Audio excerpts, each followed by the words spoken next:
Okay, so welcome everybody to tonight's training. Tonight we are talking about property analysis and valuation. This is going to be my little workshop here for wholesaling specifically. So the reason why I wanted to do this tonight is because I've seen some problems. So we are seeing some analysis problems, right? And so one is that many, especially new wholesalers, do not know how to comp properly. And two is that many wholesalers are taking too long with their analysis. So my goal for tonight's workshop. All right. So one, understanding your role as a wholesaler and how it plays into making your offers. Two, different ways and strategies to determining value and making an offer. How to determine your ARV, that's your after repair value, essentially what the property is worth if it's in pretty much perfect condition, and how to do that without seeing the property. Next, I'm going to show you my quick comp method. So this is how to evaluate properties and their value in, again, like as little as 2 minutes, and when to use this, resources and websites that you can use, live examples, and how to make your offers. And then we'll do some Q&A at the end. Usually I can just press the next button, but apparently that's giving me some trouble tonight, but it's all good. We will work through it. Now, a quick disclaimer, okay? Everything I'm going to teach you tonight, there are exceptions to every rule. You guys can't look at everything as like black and white. Oh, Mike said do it this way or the other way. There are exceptions to every rule, including some of the ideas that I'm going to share with you tonight. I'm basically just showing you some different ways of thinking about property analysis, and you will use these at your discretion as it's dictated by the situation. So keep that in mind. So we're going to start off with the max allowable offer formula, MAO formula. A lot of you guys are familiar with this, and this is what is traditionally taught. So the formula is this. If you guys are taking notes, I encourage you to have paper and pen. This is the first thing you want to write down. This is ARV, your after repaired value times 70% minus the repairs needed on the property minus the profit that you would like to make equals your maximum allowable offer. Now, this is a true and time-tested formula. It works. I'm not hating on it. It is the basis of a lot of what you will do, but it's not the only way that we're going to look at properties. But at the same time, this is where we'll start off most of the time. And so you guys should write this down. So let's look at what an example of that looks like. So let's say we determine that a property is worth $100,000. That's going to be the after repaired value once it's fixed up, and that's what it's going to go on the market for, right? We're going to times that by 70%. It's going to bring us to $70,000. Now, let's say it needs a new roof, and the new roof is going to be $10,000. So now our max offer is going to be $60,000. And then we want to make $10,000 on this property. So our max offer is going to be $50,000. Now, that is half of the value. And before you think, well, who in their right mind would ever accept an offer for that much? I want you guys to know that that's the base of our business. And here's why it works. A lot of times I get questions and say, Mike, how can I make a seller take a lower offer? And one thing I try to stress, and it's a small thing, but it's a slight shift in mindset that you need to have, is that we are not in the business of trying to convince people to sell at a lower offer. In fact, the majority of people that you talk to do not want to sell at that price because they don't need to. And so essentially, we are like a pawn shop for real estate. I always use the example of, imagine a woman is engaged to get married. She's got a $10,000 engagement ring. You say, hey, let me buy that from you for $6,000, $7,000. And she's in a happy relationship and no monetary problems. She's going to say, no, are you crazy? But now let's imagine that same woman found out her fiance is like cheating. He's a terrible guy. Maybe he's a little bit abusive. And then she's going to get evicted from her apartment in 3 days. Well, now if you go to her and you say, hey, I'll take that ring from you and I'll give you $6,000, she'll say, absolutely, right? She'll give you the ring. So we are not in the business of convincing people. We are in the business of acknowledging that there's already a subsegment of the population that needs to sell, right? And so they'll be better off selling than not selling, even if it's at a discount. And they're willing to give you a discount in exchange for, because of their life circumstances or the property itself, they're willing to give you a discount in exchange for a fast cash offer. So rather than being someone who's trying to convince, you're in the business of playing more hide and seek. These people already exist and you have to find them. So a quick example I like to go through. A homeowner has a house is worth 100 grand. They got a good job. Last 10 years, they paid off 60% of the debt, but then they lose their job. Something crazy happens and they can't make their payments and the bank is ready to foreclose. So you have a couple options here, right? The first is that one, you do nothing. The bank forecloses on a home. The owner gets kicked out of the house. The sheriff forbids them from re-entering the property. Man, my forward button is messing up, but they have no money. They have nothing to show from the house. Their foreclosure is exposed. They're the talk of neighborhood gossip. You got a little bit of stigma there. And then the big part is they have a foreclosure on their credit, effectively preventing them from getting any type of loan for another decade. That's their situation, right? So now you enter the situation and you offer to buy this house for, let's say, 50K. Is it perfect? No. Is it an amazing deal? No, but they're already in that bad situation, right? So you offer to pay 50 grand. The bank gets the 40K that they're owed. They're out of the picture. They're gone. They're not bothering this person. Seller gets to walk away with $10,000. Maybe they find a place to rent, until they get back on their feet, until they find like another job. There's no negative remarks on their credit. There's no social stigma. They're eligible for a new loan in the future. And then you can offer the deal to a cash buyer for, let's say, 60 grand. And then the buyer gets a great deal because remember that house is worth $100,000. You make your 10,000. And again, we're basically the pawn shop for real estate. So it's important for you guys to know that that's how this business works and operates. You're essentially a pawn shop for real estate. So wholesaling, this is very much a game of targeting and marketing and a game of volume. You have to make a lot of offers to really be successful in this business. And so if you're taking too long with your analysis and looking at properties, you're going to be very much at a disadvantage. The problem with that max allowable offer is that the formula is predicated on the idea that all cash buyers buy for the same reasons and that they buy with the same goals in mind. So look, some buyers, they just want to make 20K and they're like, okay, if you can make me 20,000, I'm doing the deal. Some buyers, if they can't make anything more than 50K, they're not even looking at your deal. They're not touching it. Everyone has different criteria. So here are a couple of examples. Let's look at buyer A. They're using their own cash. They got 200 grand sitting in the bank, making 1% on interest a year. They just want to do a quick flip. Now, let's contrast them with buyer B. They're using hard money. They're paying origination fees, application fees, 4 points on the loan, 14% interest. Their criteria is different. They obviously need a larger spread than buyer A. Let's look at another situation. Buyer C, they want to buy this thing and hold it and rent it for cash flow and maybe pass that property on to, their kids. Their goal is a little bit different. Okay, buyer D, maybe they just like an area. So I've had a lot of buyers. They own like 5 properties, like all along a strip. So they're willing to pay a little bit more. Another situation, buyers buy on speculation. Now, traditionally, you're really not supposed to do that, but certain areas, they're like, hey, this area is up and coming. I know that I'm going to hold this for long term, another 10 years. I know the value is going to appreciate. I'm going to do well. And some buyers do that. Then there's a lot of international buyers, especially in my market here in Florida.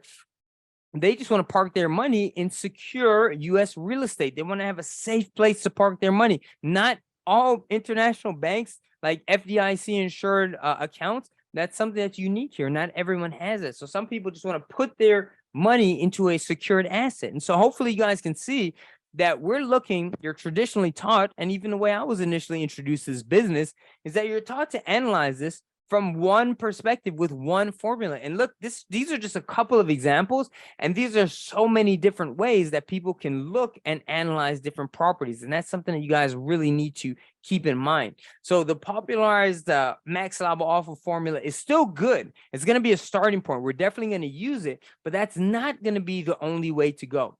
So what I want you guys to do is start kind of with the end in mind. And this comes back to like a very basic idea when it comes to marketing. That's essentially what you are. And so you want to start with the end goal in mind and really study your buyer. A really recent example is if you guys have followed the Bud Light controversy. Now, I'm not making statements about, and if you guys don't know, essentially Bud Light, they had a spokesperson who's a trans person, right? And they were even featuring that person as the spokesperson. and, featuring them on the actual product, the cans, the bottles. It is a fundamental flaw from marketing, from understanding what your clients, your clientele, your market really wants. If you look at Bud Light, okay, you're having a trans person being the spokesperson for, and it's not to be controversial, but for your product, and their mentality was like, we want to get away from the frat boy image. But then realizing the majority of your population are like, men primarily. A lot of these, they were like, want to get away from college, the college frat guy image. Well, that's a large percentage of your marketing. A lot of conservative people, whether it's Republicans or even, for lack of a better word, even a lot of redneck type folks, right? And then they went and did this, and these guys lost valuation wise billions of dollars with that campaign. So you really need to know what are your buyers? What are they looking for? What are their goals? So you want to start this with the end in mind and really study your buyers. I'm going to show you guys how to do this in just a second. But if my presentation would work, it's a little bit frustrating. So the first thing you want to do is you want to start with your list of cash buyers. You want to study this data. I'm going to show you guys how to access this and how to get this in just a second, right? So this is all the investor activity that's happening in your market. You want to create heat maps and see where are buyers buying, what are the most in-demand areas, where's the most activity happening, and you don't have to limit yourself to where you live. And what we're going to get into in a little bit is that and like I mentioned earlier, some of the things I'm going to say will sound a little bit controversial, but that's only for people who look at things in terms of black and white, right? So what I'm going to say here is you want to know your buyers to a level where you don't really even need comps. And so an example that I'll give you guys is not far from where I live, there's a city called Lake Worth. And I can tell you, that's where I really started a lot of my business. A lot of my first flips were there. And so there's an area where I know, right? If you go to Lake Worth, downtown Lake Worth here in Florida, and you are in the alphabets, these streets are labeled A, B, C, D, etc. If you go past J, those are mostly older, like beachfront properties, and they're very good for Airbnb. A lot of them are wood frames. It's good to kind of know that. But if you get me something between A and let's say G, those tend to be more concrete block, which is important because here in Florida, we're in hurricane prone area, right? So a lot of investors, they prefer the concrete block. And I know that without even looking at a property, without doing all the comps, without looking at the repairs, if you can get me something that doesn't need, let's say massive, like completely gutted, you get me it for less than $250 between A and G east of I-95, I will sell that property in one day. I don't need to look at any comps at all. I know what my buyers want. I know what they're paying. I know the demand in that area. I know what the rentals go for. And I know that if you get me that property under $250K, I'll sell it in a day. So this is the level that you kind of want to get to in order to really know what your buyers want. And then you don't need to focus on all these formulas and some of these things, which are more or less idealistic, or they can kind of lead you down the wrong path. Okay. And just so you guys know, here's kind of the where the cash buyer data comes from. So basically, anytime a property is purchased, you go through the title company, you have the recorder of deeds, right? And so in the public record, anytime a purchase is made, you will have in the public record the loan amount, right?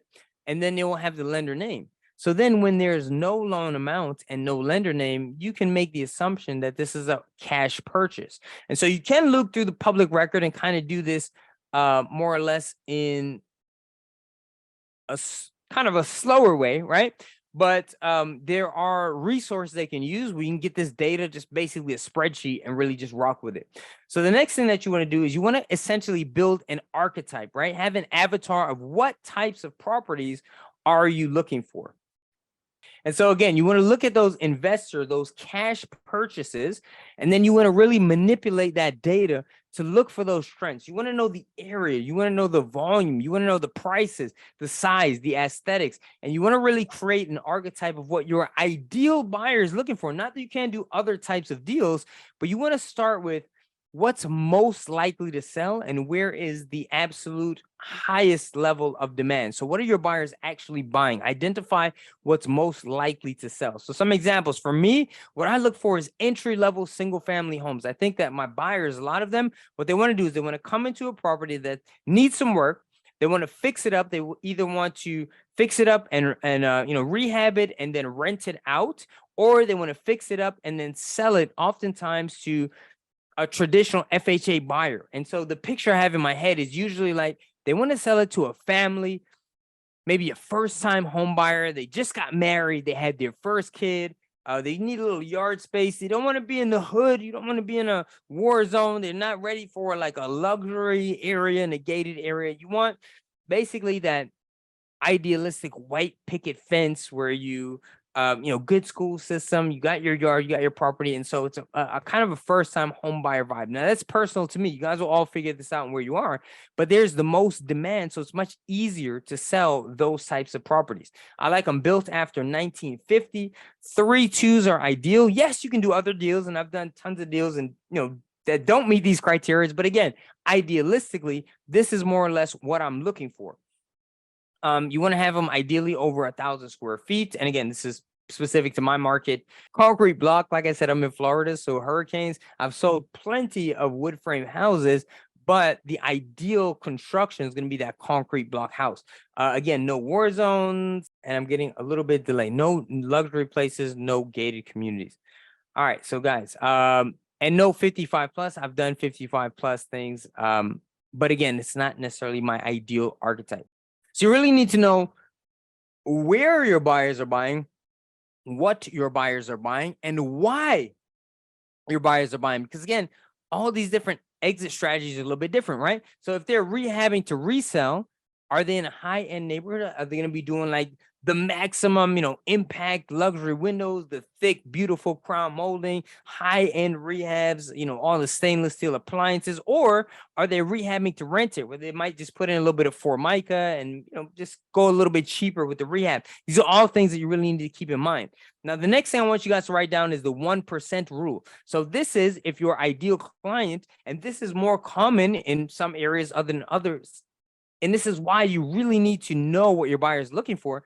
So if someone's going to buy a property to rent, then instead of using the max allowable offer formula that I showed you guys earlier, you might want to lean more towards the 1% rule. So the 1% rule says that you should not pay more than 100 times rent for a property in order for it to cash flow. So what that means is that if your ideal rent or the fair market value for your rent is $1,200 a month, then the most that you should pay for that property is $120,000. So again, that number is going to look a little bit different than a repair estimate based on the max allowable offer formula. So we're going to get into a couple different scenarios throughout the course of the training. But if you guys want to write something down, that's definitely something you want to focus on. So before we get into some of that, excuse me, I'm going to give you a couple of resources that I use personally, and we'll take a look at some of these. But the first thing I use and my go-to is a software called ReFX. Now, this is a full functioning CRM. It's a little bit different from some of the other software you guys might be familiar with. I'll mention those in a second, PropStream, Privy, things like that.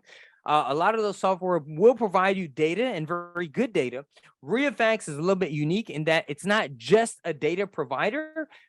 It is a full functioning CRM. So in addition to getting you all your data, all your lists, it also gives you the ability to bulk make offers, to get MLS access, to skip trace within the system, included in their monthly fee. What else? Agent information. I said skip tracing already. Comps, analysis, a dialer system, all that stuff's already included. So this is why this is my preferred system, and I'll bring you guys into the system so you can see it in a little bit. Some other stuff that you guys can use, Privy. I'm a very big fan of Privy. This is just for your data. Got some great tools for running your comps, some great algorithms. We'll talk about that in a little bit. That runs you $97 a month. PropStream, very, very similar, $97 a month. Of the two, my personal preference would be Privy. And then there's PropWire, kind of the new guy on the block. I haven't used this extensively. I've just played with it. Again, this is from the OG, Jerry Norton, and it's absolutely free. So you can find cash buyers. See, I got a circle there. to really analyze and know what your buyers are looking for. So again, this is a free resource. So there's no excuse for not doing this. I'm telling you guys, by really taking the time to study what your buyers are looking for, where the hot spots are, what the hot price points are, you will save yourself a good, 6 months potentially of spinning your wheels, making offers on shit that nobody's really buying or looking for. So I want you guys to really take this seriously. And a lot of times I tell people this, and like, okay, that makes sense. I got you. But they don't actually do it. Okay. Eric said 1% rule used to be 2%. A lot of buyers are still insisting on 2%. For you, Eric, I would say to you, it really does depend on your market. Like I said, everything I say has exceptions. It's not black and white. So that, again, similar to the max allowable offer rule, it depends a little bit on your market. But this is more so, I'm going to get into specifics as we go a little bit further in the presentation. But the point that I'm making here is that it's just different ways to analyze a property. So when you guys are on Facebook or on Bigger Pockets and you see someone saying like, oh, this is the only one way that you have to hit this, and if you don't, you're not a good wholesaler, like, it's bullshit. Okay. So everything's going to be a little bit specific to your market and things like that. But like I said, we'll get into those details in a little bit. So the one by Jerry Norton, it's called Prop Wire. I don't know if you guys can see it on the screen, but it's up here. It's completely free. Like I said, I haven't used it too much, but I have played with it because I've had questions about it. And so that's just a data feed. So you can use that to really, again, build and know what your buyers are looking for. An analogy I use with my students all the time. It's like, listen, you could have a steak, right? And it's like the best steak in the world. It's, the Kobe beef, and it's amazing. You get this great discount. But if you're trying to sell in a vegan restaurant, it's going to be very difficult. You got to convince people, and nobody wants that. So basically, the product you have, you want it to match what your buyers are already buying. It's going to save you a lot of time. Another resource I just kind of want to throw in here for you guys is HUDuser.gov. So what this will tell you, it'll give you the fair market rent for any market in the US, right? So you guys can go to this website up top, HUDuser.gov/portal/datasets. You put in your market, you put the zip code or the county, and it'll show you essentially what's the fair market rent is for efficiency 1 bedroom, 2 bedroom, 3 bedroom, 4 bedroom. And now you can have a better idea of what your buyers are willing to pay. Okay. So now I want to stress to you, as an end buyer, right? If you guys were the actual cash buyer, your numbers do have to be really tight. You have to know. And a lot of times, a lot of the analysis that even a lot of my buyers do, there's always these expenses that kind of pop up, or, things cost a little bit more. And yes, I do teach this, right? And as a little plug, right? A little plug, in my group coaching program and in Wholesale Mike University, it's my coursework, my group coaching program. I do teach this stuff. And so you can recognize it from the perspective of what your buyers are actually using for it, looking for. And I do have some tools in here, and I really try to simplify that process where, I have average, let's say, cost per square foot for different types of rehabs. And all you need to do, you go to the property appraiser site, you look at the diagram, you take the square footage, you just put it into these fields, right? It's a tool there, and it'll calculate the repair estimates for you guys. So yes, I do teach that. And, I'm aware of this because, I know I'm going to get some flack for some of the things I'm going to say in this presentation, but I'm going to step away from that a little bit to stress that as a wholesaler, you do have some flexibility, right? And a large portion of your business really needs to be based on speed, right? So as a wholesaler, a lot of what you're doing and what you need to do is hit volume. Like I mentioned earlier, this is very much a volume game where you have to be making a lot of offers. So one of the problems I see is that when you're doing this analysis, if you're literally going square foot by square foot and calculating everything more or less like perfectly the way an end buyer would, not necessarily a bad thing. And there are situations where you do need to do that, which is why I do teach that inside of my group coaching program and, my one-on-one coaching programs. But you don't always need to do that. And that's where I'm going to get a little bit of flack online, but I will justify this to you. Okay. So I want to show you when to focus on quality and really go deep with your analysis, but when to focus on quality and how you can make your evaluations and valuation in, like I said, 2 minutes really, really quickly, and why that works. And a big part of this is kind of like theoretical, but I'll explain to you guys. All right. So there is off market versus on market, and these types of leads do play out a little bit differently. Now, I do off-market deals and on-market deals. I teach off and on market. There's value in both. I know there's a lot of not necessarily stigma, but preconceived notions that like, okay, off market's always better. There's more profit, things like that. And that's not, you guys want to stay away from some of those generalizations. Okay. I've done on market deals and made 40K. My lowest deal to date was actually an off market deal, right? So it was, and this is probably like 8-9 years ago, but I had a deal. The markup was about $8,000. Some of this I could have made a little bit better, but essentially there was issues with permits and my contracts weren't done properly. And then I had to kind of eat the cost of some of these things. And then my mentor was actually the one who brought the cash buyer, but I didn't know he was actually getting from another wholesaler. So it turned into a 3-way split. And at the end of the day, it was $1,500 profit. I had to split it 3 ways. And my least profitable deal ever was $500.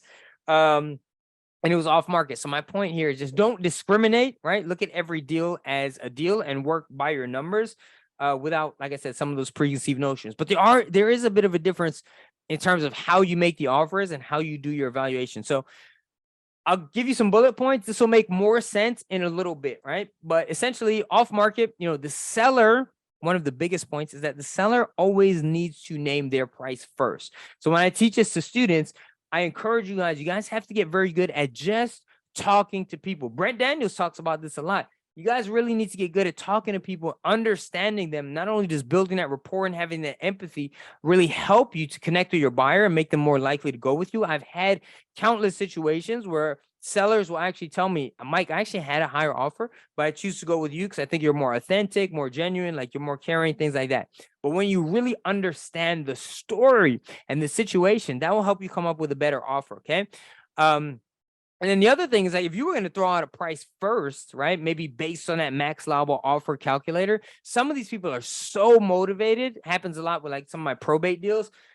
These kids, they inherit properties from their parents and they're not connected to the equity. They don't know anything about it. They're just like, hey, man, I just need 20 grand so I could buy this car, right? And they're willing to even give you a lower offer than you would have made. So if you make the offer first, you're cutting yourself out. But remember, we're dealing with highly motivated people. We're not trying to convince people to give us a low offer. These guys are already there. So imagine if someone's going through foreclosure, they're going to get foreclosed on next week. And you're like, okay, well, give me an offer. And they're like, no, you first.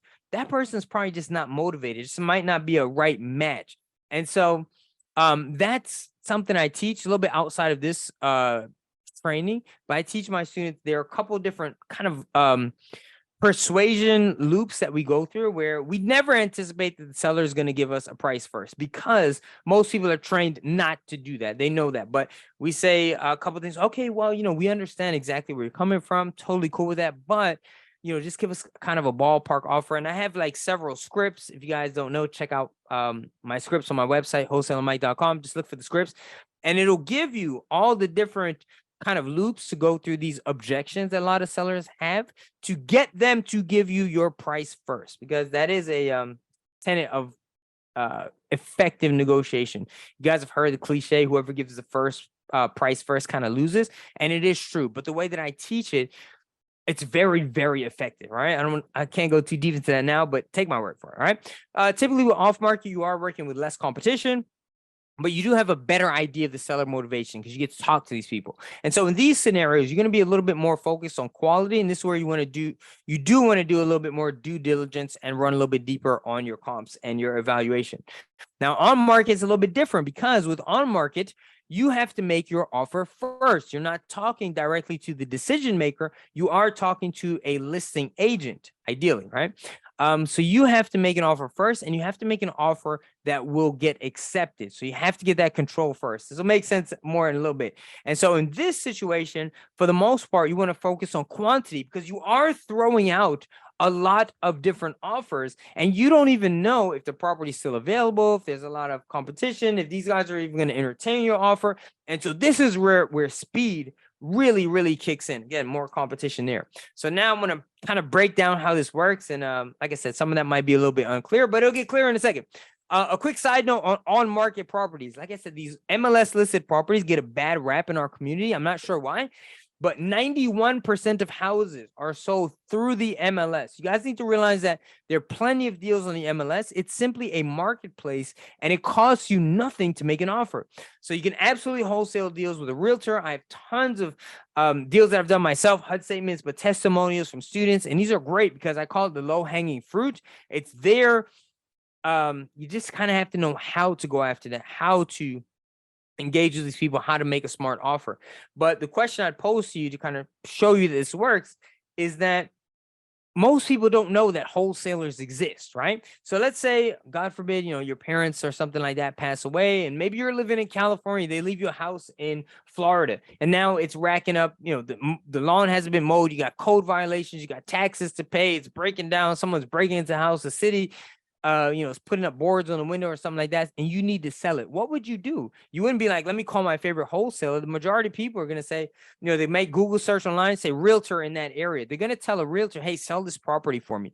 If your house is vacant, you probably do the same thing. If you're getting a divorce and you need to sell this house quickly, you're probably going to hit up a realtor. If your house is fire damaged, what have you, that's the average person does that. And so it's a little bit different looking off market, on market. Off market, we typically look for motivating factors in terms of your life situation. You can't necessarily find that on the MLS, but what you can do is find criteria that is indicative of distress. And sometimes you look at these pictures and you can see, okay, this doesn't even qualify for a traditional loan because it's a big hole in the roof, right? So with using certain keywords and this search functionality I can show you guys, but essentially that's how you'll find distressed properties on the MLS. So I want to encourage you guys to do both. So now this is where we get into kind of the meat and potatoes of this training, right? Understanding the process and really the narrative of what you're doing here. So a couple of points I want you guys to consider, and this is why it's a little bit different from, I think, what's traditionally taught and what you guys are probably used to seeing and hearing and maybe on other trainings and YouTube videos. So we've already established the fact that cash buyers use different criteria and they have different exit strategies depending on their goals, all right?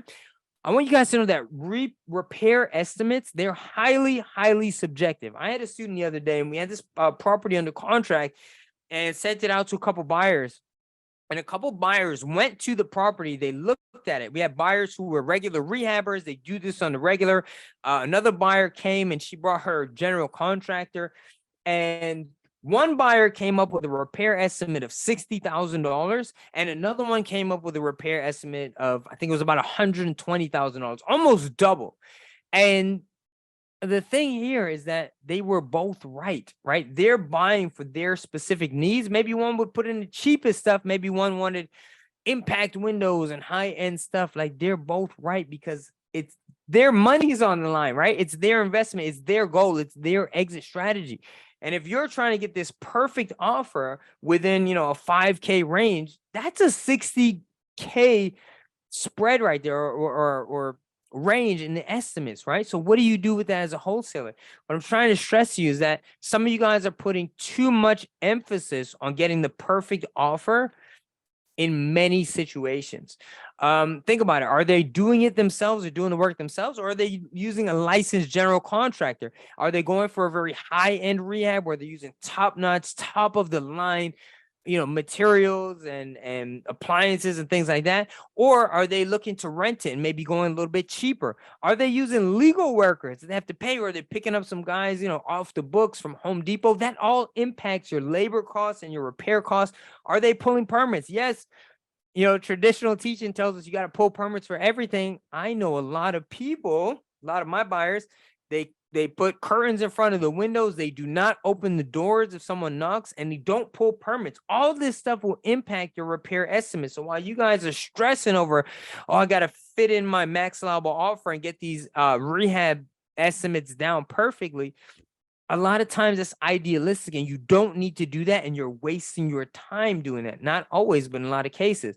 And so, there are general preferences and things like that. So trying to come up with the perfect offer, this is an analogy I really like, but understand that most of your cash buyers, they're not going to believe your numbers. And why? Because you have a vested interest in the sale of this property. So most cash buyers will want to do their own due diligence, and they will want to run their own numbers, and whatever estimate they come up with, that's what it is, right? Now, there are exceptions to this rule. I sell a lot of properties sight unseen. That happens. Like I said, you have certain types of buyers who just want to put their property, their money into United States real estate as more or less a place to park their money, right? And then you have situations where if your deal is just smoking hot, like really good, like you get a really, really good discount, which happens sometimes. Some people will buy it sight unseen. I remember my mentor told me the story where like he got a house, and I don't know the exact numbers. This is years and years ago, but basically, some dude was like, I'll sell you this property for, let's say it was like 10 grand, something ridiculous, and the property's worth over 100. And my mentor's, all right, cool, let's do the deal. And he's wondering like, well, why is this? And apparently this guy was in some type of divorce situation. Don't quote me on the situation. I don't remember it exactly, but more or less he's in like some divorce situation. And the way things were working out is like the wife got to keep the proceeds from the sale of the house, but it wasn't like specific, whatever. And it was, the deed was only in his name. So he was like, yo, I'm gonna screw this bitch, basically. And he was like, yo, I'll sell it for 10 grand. She gets that, and that value of the house is like over 100 grand. So those situations happen, man. So that's just I don't know. I got a little sidetracked with that story, but that stuff kind of happens. So if you get a really, really good deal, people will just buy it. And then there are situations where, like, if you have a licensed general contractor, you know, they've got a number, their contracting number, and they have a repair estimate and a report. Sometimes when you do on market properties, like the listing agent will provide that for you, and you can provide that to a buyer. That's a neutral party who is licensed. So a lot of buyers, if they see that, they'll buy it sight unseen, right? So that happens a lot too. But a lot of majority of your cases, the buyer wants to see the property. And the reason I didn't go to the next point, but the reason this Rolex is here is because imagine I said to you, hey Josh, bro, I'm gonna sell you. We're on eBay, and I got this Rolex for sale. And I say to you, you know, it's at a 50% of the value, and you're like, okay, that's a great value. I'm gonna buy it. And I say to you, and you say to me, okay, but I'm gonna take it to a third party appraiser just to make sure that it's genuine and authentic. And I say, no. Take my word for it. I'll tell you it's authentic. You're going to say, no, bro, because you have a vested interest in the sale of this watch. So I'm not going to believe your numbers, right? A lot of buyers are skeptical. It's their money on the line. You're not risking anything as a wholesaler. So that's why most buyers want to come into the property and see it for themselves so they can make that determination. Like I said, some buyers will come up with 60K rehab costs, and some will come at 120. So you're killing yourself trying to figure out, oh, I'm 5,000 off on my offer, but it doesn't really matter is the point that I'm making, right? Again, exceptions to every rule. I know I might get pushback on that, but that's a big part of the mentality when you're looking at this. And a lot of you guys are wasting time doing that, okay? So trying to come up with that perfect offer, kind of get out of that mentality a little bit. Yes, you can use rough estimates. There's a couple of different ways we look at this. You can do it by square footage. You can do it by your area. A lot of times I tell my students, you know, you guys can look at this just by, you know, looking at the big ticket items. And like I said, when I teach this, I do show you from the back end. And when I learned it, I mean, I went with my mentor. We did a bus trip. We went to Home Depot. I probably went to Home Depot for we were in there for hours. We walked every aisle, taking notes and calculating the cost of everything. So I can teach you that. I do know how to do that. But a lot of times when you're trying to hit volume, you're going to use like these, especially for the big ticket items, just general repair estimates. So these are just some examples. Obviously, it depends on the type of house, you know, you in a high-end area, luxury areas, things like that. But these are some of the estimates that you would use. And basically, it's okay at this point to really just get in the ballpark and course correct along the way. So I'm going to show you guys what that means specifically in a minute. And we're probably like 5-10 minutes away from doing some actual offers. So stick with me, okay? One thing I want you guys to know is that negotiations do not end when you sign a contract. A lot of people think that, and that's a way that it's traditionally taught. Like, I run all my numbers, I make sure everything is tight, it's good, then I sign the contract. But especially when you're contracting sight unseen, and especially with some of these on-market deals, you do not need to do that. Now, funny enough, just yesterday, saw this gentleman posted something. He said, the worst thing for a wholesaler to do is take away their legitimacy by going in for a price reduction after contracting the deal. Now, like I said, Not everything's black and white, right or wrong. But for the most part, what I'm going to show you guys is that this is absolute bullshit. And don't listen to shit like this, okay? So what happens if you do offer too high? Just an example. So again, we're taught traditionally, run the numbers, hit the max allowable offer formula, figure out all the repairs step by step. It takes a long time, and there is a time and place to do this. But the idea, you have to do this every time, and then you get to that number you know your buyers are going to want, and then you can do the deal. No, I have a completely different take on this, right? So let's take an example. It's easier to illustrate. Property's worth 100,000, right? You want to get the seller to get to 70,000, right? We'll take away the repair estimates of profit just for the sake of the example, right? So they refuse. They're like, no, I'm not selling for 70.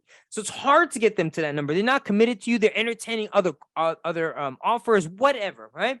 So then you say, okay, let's do it for 80. And then they're like, you know what? Let's do it for that. It does need a little bit of work. So you know that offer is high based on that traditional max allowable offer formula. It's high, but you have to get the executed contract because you have to have control first. If you want to do this legally, you need the rights to purchase the contract. Remember, that's oftentimes what we're selling, not necessarily even selling the property, which you can do in a double close, but we're selling the rights to purchase the contract. So purchase the property. So once you sign that contract, of the 8 billion people in the world, you're the only one who's legally allowed to buy that contract. And now you're not necessarily selling the property, you're selling those rights.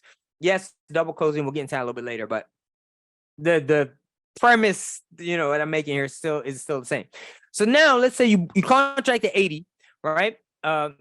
And then you want to sell it to your buyers for 90. Now it's worth 100. So you're high, man. You're advertised at 90 is worth 100. But you just want to get an offer, any offer, right? So let's say you get an offer and someone says, okay, you're advertised for 90, I'll give you 80. And remember, you're buying at 80, they're offering to pay you at 80. There's no deal there. But that's okay, because what you want to do next, you want to make sure you qualify the buyer. That's important, right? So you want to make sure, okay, this person is legit. Maybe they show you proof of funds. Maybe you've had a conversation with them. But essentially, you want to say to them, okay, listen, buyer, if I get you this at 80, right, you need to drop $5,000 earnest money deposit. There's no, it's non-refundable. There's no inspection period on the contract, 0-day inspection period. I need you to close in 3 weeks, right? If you can do that, you have the deal. And they say yes. Most wholesalers or people posing as cash buyers, they won't say yes to that. So basically, you qualify the buyer, okay? Once they're good, I have a note in here, by the way, a little bit outside the train, but if you're double closing, just make sure your B2C contract between you and the end buyer states that your contract's contingent on closing on the A to B. That's between you and the original seller. And if for any reason the A to B fails to close, you need to protect yourself from being sued or held accountable for failure to perform. If you guys have questions, we'll talk about that later. That's just kind of a side note. But now you know that, okay, I got a legit buyer. They're going to buy this at 80, right? But because you have your inspection period, your due diligence period, now you can go back to the seller and say, hey, seller, I know I said I was going to buy this for 80, but, my partner, my inspector, someone came, they did the walkthrough, and actually it needs a little bit more work than we thought. So I know we said 80, but I need to be at 70. And because you know where your buyer is going to be at 80, you can get them to 70, you're going to make 10 grand. So based on our inspection findings, we got to reduce because of whatever issues. All right. So why this works goes back a lot to psychology, right? So in the beginning, remember, you couldn't get them to get to that 70 grand because they weren't committed to you, right? They were entertaining other offers or what happened. But now they've committed to you. So from a psychological perspective, it's like, when we as human beings make decisions, our minds will often look for ways to justify the decisions we've made. We don't like to tell ourselves that we're wrong, that we're dumb, that we made a bad decision. Then remember, these are motivated sellers they're dealing with. So there's some pain point. So they've anticipated the closing. They felt the relief of selling. They've mentally envisioned the sale. They've already made plans that are contingent on that closing. They've mentally spent the profit in some cases, right? And then the thought of starting over is very painful. So who's to say that won't happen again? Maybe they say, okay, I don't want to reduce 10 grand, but now maybe I have to wait another 5 months to get an offer. And maybe when I do get that offer, a buyer comes in and they do the rehab estimates and they might come back with lower. Maybe there's something I didn't know. And people, remember, are more motivated by potential loss than by gain. So they won't want to lose what they already have. The potential sale is a guaranteed thing, good to go, versus the unknown. That's the bird in the hand is worth more than 2 in the bush, right? So, oops, move down a little bit. All right. So again, where was I? what would be a stronger motivator for you, right? We're talking about loss versus gain. If I offered to give you $1,000, you'd be like, okay, that's good. I like that. But what if I told you I was going to take $1,000 out of your account? It's probably going to be a little bit more painful. So people don't like to lose what they already have. So for all of those reasons, you're much more likely to get a price reduction when you're in the process, in the contracting phase, than if you just go for that price from the jump. And this is one of the biggest takeaways. So guys, this is probably the most important thing that I'm going to say in this whole presentation. So please pay attention. Okay, this is the narrative and this is especially important for virtual wholesaling. And people like to use like these different terms: wholesaling, virtual wholesaling. It just means that like you're remote. You don't need to be in the house, basically, when this happens. So I want you to think about what your contract is actually saying and why this is not an unethical behavior. And so this is going to be why, Mr. William, I'm calling bullshit on what you said here.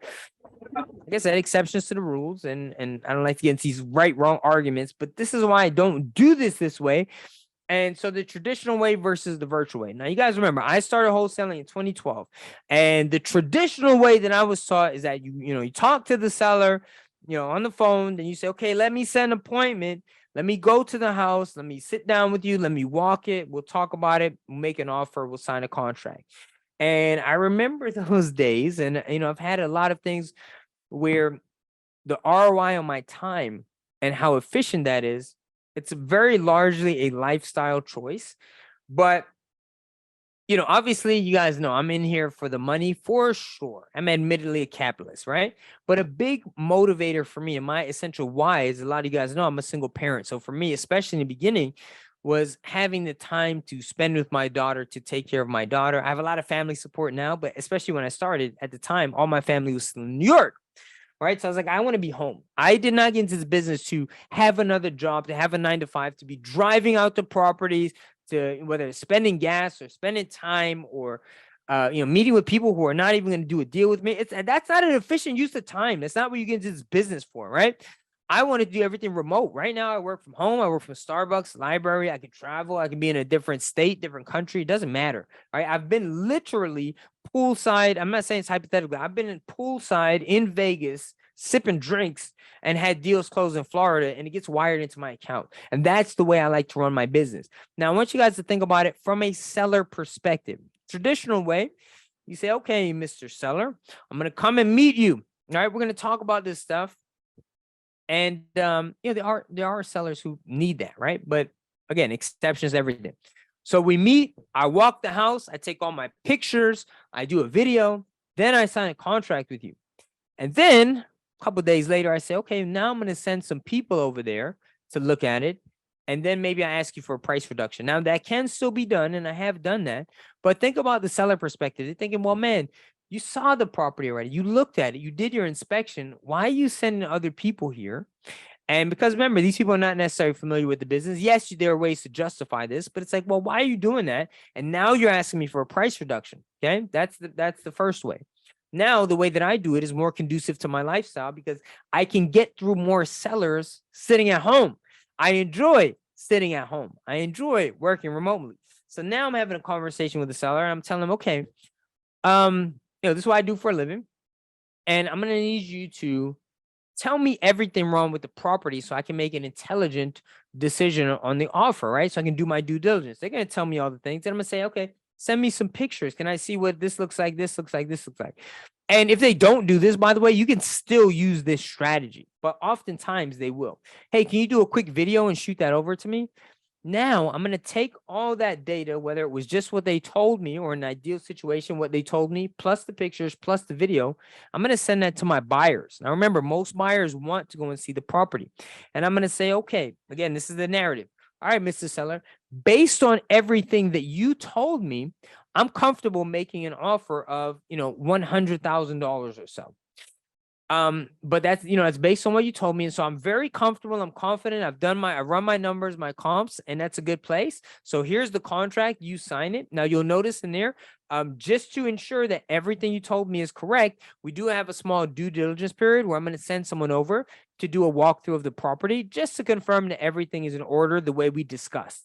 So now from a seller perspective, they're like, okay, that makes total sense. Remember, these guys are not familiar necessarily with the wholesaling process. So now think about it. If you were selling the property, you'd be like, yeah, that's reasonable, right? So now I have that security and the knowledge and that feeling of forward progression that, yes, I'm selling this property. I'm under contract. And now when Mike sends a buy, and they don't necessarily know it's the end buyer, it doesn't matter. You can say my partner. That's not dishonest because you are partnering with your end buyer on doing the deal. My partner is going to come and do a quick walkthrough just to confirm. So now when the end buyer shows up at their door, it's not weird. It's expected. It's fine. It's cool, right? It makes total sense for them. And then when I talk to my buyer afterwards, they're going to say, well, Mike, the price that you gave me is a little bit high. My next question is going to be, why is that? And what would you pay? And they're going to say, well, you didn't tell me about the roof or the electric or the plumbing needs to be replaced. Or actually, we walked around, we saw some structural issues. I'm going to say, okay, well, now I have that itemized. A lot of times my end buyers will give me not only itemized issues, they might even bring me an actual because they're trying to get me down too, right? So they're going to bring me an inspection report, a general contractor, licensed contractor report, and they're at the very least, going to give me data and reasons and justifications why the offer needs to be a little bit lower. So then I go back to the seller and I say, hey, man, I know I said we're going to purchase this property for like 90K or whatever it is, but we still want to do the deal. However, there were a couple things, that we found maybe wasn't disclosed to me. And here they are. It's the roof needs this. There's a little bit of mold in your bathroom. There's this, that. Because when you talk to sellers, they're not going to tell you everything wrong. And they're often going to kind of what's the word I'm looking for? Basically, undervalue, devalue, but basically, they're not going to give you everything wrong, right? They're going to assume that the repairs are less than they are.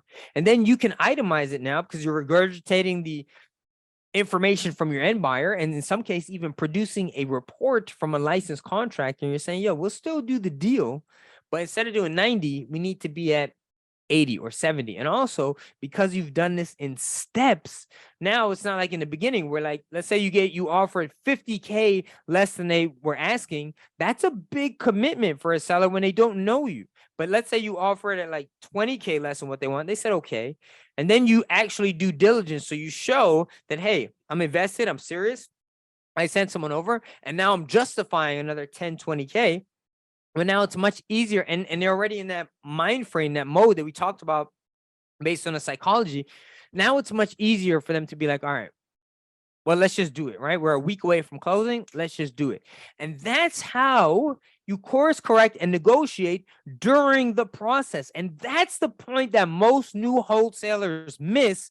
And that's why this dude out here, I don't know who this is. I just saw it in a group. That's why they're wrong. I don't like to say right, wrong, because like I said, exceptions to everything. But for the most case, these guys are wrong. And so that's how you really, this is like the big takeaway. If you could take anything from this training, this is the thing I want you to take away, is that you don't have to spend, an hour analyzing a property and trying to get everything right. Because even when you do it, even, in your good heart to do it to the best of your ability, it's largely irrelevant because your numbers don't necessarily matter to that end buyer. And they're going to tell you what they need. So now you are providing a service to both the seller and the buyer. So hopefully that makes a lot of sense to you guys. We can go a lot deeper on that and give you more examples. Let me know in the chat and we'll go into that. All right. If you guys want to see this in action on my YouTube channel, hopefully you guys are subscribed. If not, hook a brother up, man. It helps the channel out a little bit. But I got this video on there saying how I made 10K in 23 hours by wholesaling a house with no money. Now, yeah, I clickbaited that title a little bit, but it is absolutely true. And the way that I did that was using this method. And so to give you guys an example of this in real time, you can see, I show you the email exchanges. This was a listed property. So between me and the seller, me and the listing agent. And I was like, hey, this is what's going on. You have to get control first, because again, let's say I keep calling out Josh, but Josh is always here, man. So let's say me and Josh are going after an on-market property, same scenario, worth 100. And he offers the 70, right? Because he's doing his due diligence as a good guy using the formula, all right? And he tells the seller, hey, man, I'm doing 70, but the seller hasn't committed yet. Even though his analysis is right. And then I go into the seller and I'm like, hey, I'll give you 80. They're going to give me the contract first, and then I'm going to have that control. So Josh got 0% chance of doing that deal. Now, even though I'm a little bit high, I'm going at 80. Now I'm in control. Now I'm building rapport. Now I'm in the deal. And then I go back and it's justified. I'm not just pulling this out of my ass. Like I'm saying, okay. And if you watch this video, I show you the email conversations I sent back and forth with this agent. And so I say, okay, this is where we're at. This is why we need the 10K reduction, et cetera, et cetera. I explain myself, and then bam, I get the 10K. So I get back to the number that Josh wanted originally. But because I did it in this manner and with these steps, you know, that progression, I'm the one who ultimately gets the deal. And not you, brother. But that's kind of how it works. So guys, check out my YouTube channel. It's youtube.com/@MikeHillCWT. That's the thumbnail, so be able to find it pretty easily, and that'll give you you'll be able to see it in motion, like how that works. All right. So now that brings us to the end of some of these slides, and now we get to let's do some comping. All right. So I'm gonna check the chat. If you guys had if you guys have questions, now it's time to drop them in, and I'm gonna pull up a different screen for you. All right. It's my end screen, but we'll get there in a second. All right, so let's end that. Now that my PowerPoint is cooperating a little bit. Any questions so far? Okay. Anyone looking at this a little bit differently than maybe what you've been taught traditionally? Let me know. And if there's questions on that, again, let me know. All right. So what I want to do now is I'm going to pull up Reafax. Now, Reafax is a software that I use. This is my full functioning CRM. So again, it does provide all the data I need to build my list, to find motivated sellers, to find cash buyers, all that stuff that you can get from other system software. But the reason I like this because it does so much more in terms of keeping you organized, in terms of your follow-up, in terms of your task manager, in terms of skip tracing, bulk offer making, access to the MLS, a dialer system. It's all incorporated here. So this is where we're really going to start here. And so I got some samples, man, just so you guys, if you guys have questions, you want to do some other stuff, we can do that. But I did a quick search here in Hollywood, Florida, not too far from where I am. I know it's a really good area. And so let's just kind of look at some of these things. I want to show you guys some of the things that you really want to look for when you're comping your properties. Okay. So let's go in here and let us get started with this first one here. So we got this property here, Franklin Street. Okay. We'll see this is very new to the market. So what I'm looking at here is going to be on market properties for the sake of our examples today, just because they're there and we can pull them out and look at them.